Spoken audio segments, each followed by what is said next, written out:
Today I'm gonna show how to erase and reprogram Mercedes ECM.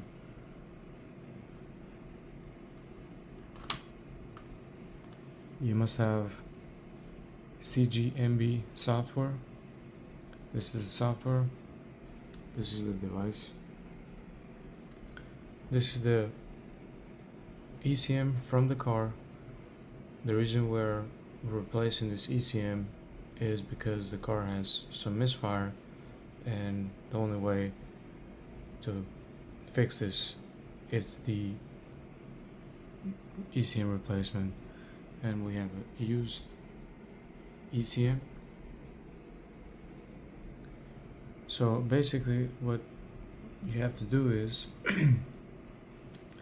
to program a used ECM, you have to erase the data from that previous car, and you have to erase the key information. So in order to do that, you must have this software, and then usually once everything is erased and load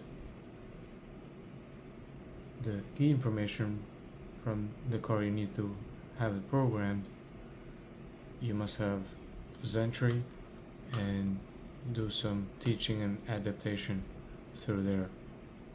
So the process starts like this. Basically, you have to connect the ECM that you need to erase and program. We have this breakout box. You have to find a pinout. The pinout usually is in this software. You find what model ECU you have. These are the numbers. So the number you must look for is that ME 9.7 6-cylinder, and you have to look here, M97, and this is the pinout for the OBD2. And you get all these cable wires from the breakout box that it's gonna work as the ECM is installed in the car, and do all the pins as the diagram said, and then close this. You have to go here at Auto Computer. Once you're here, you have to turn on 12 volt, pretend ignition is on. This will replicate the ECM being in the car. You go here and read. You just gotta wait.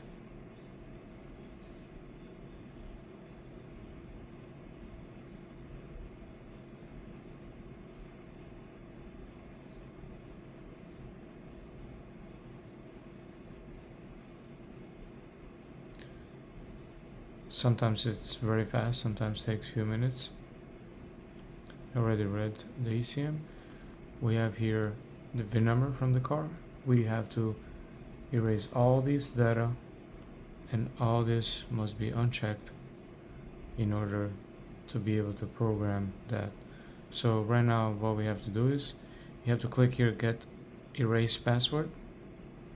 It will connect to the server. You must have some token or points. You have to purchase them from the website in order to regenerate passwords and logins and keys and stuff.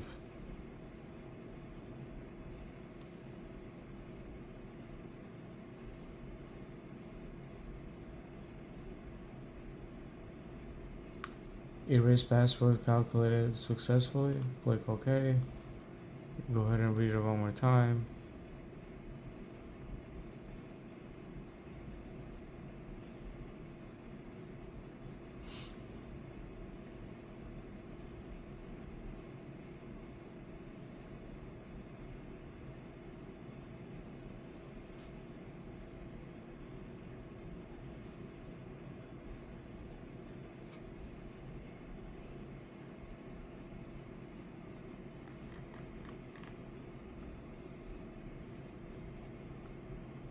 I'm gonna try one more time. Always try twice, just to be on the safe side.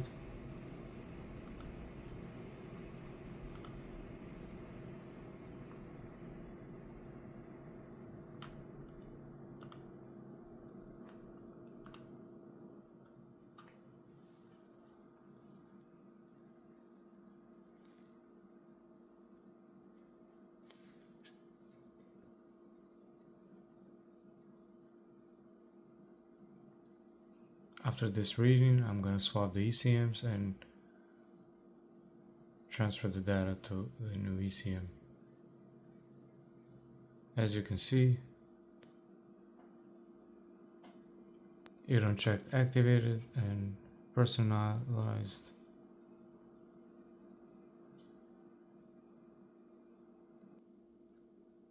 Now I have the ECM or the defective ECM installed. I want to save the EIS number or data. So I'm going to read it.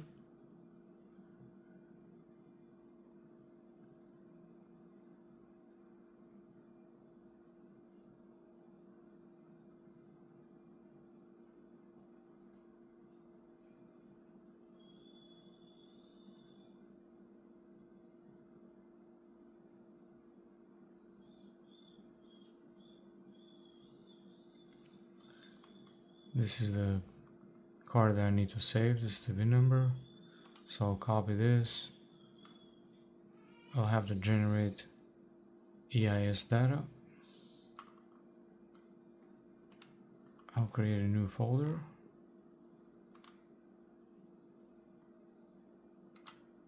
Paste the VIN number so I know what file I'm working with.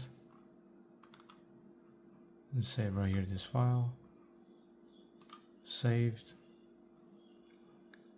Now what I have to do is I would have to swap back the ECMs and load this file that I just saved on the first ECM that I erased in memory. We'll swap the ECMs one more time. I already swapped the ECMs. I'll go ahead and read.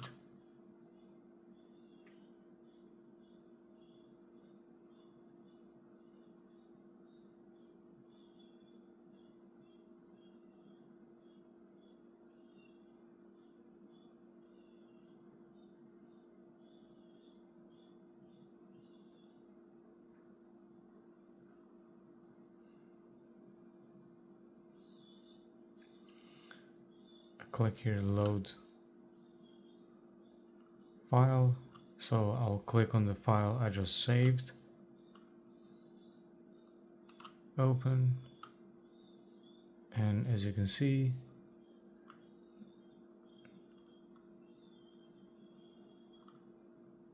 click read one more time.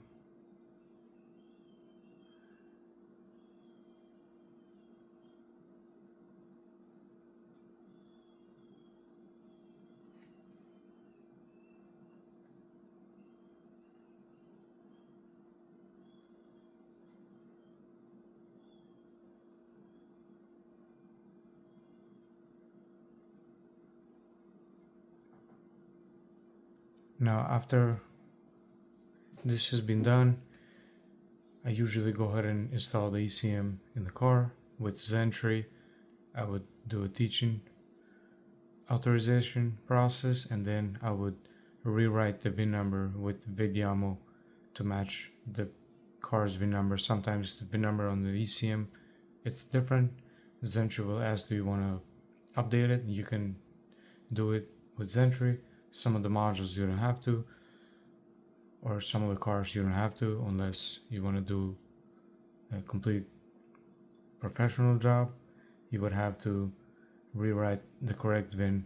Otherwise, whenever somebody else will scan the car, he'll pick up the VIN number from the previous, but everything would work and run as it's supposed to.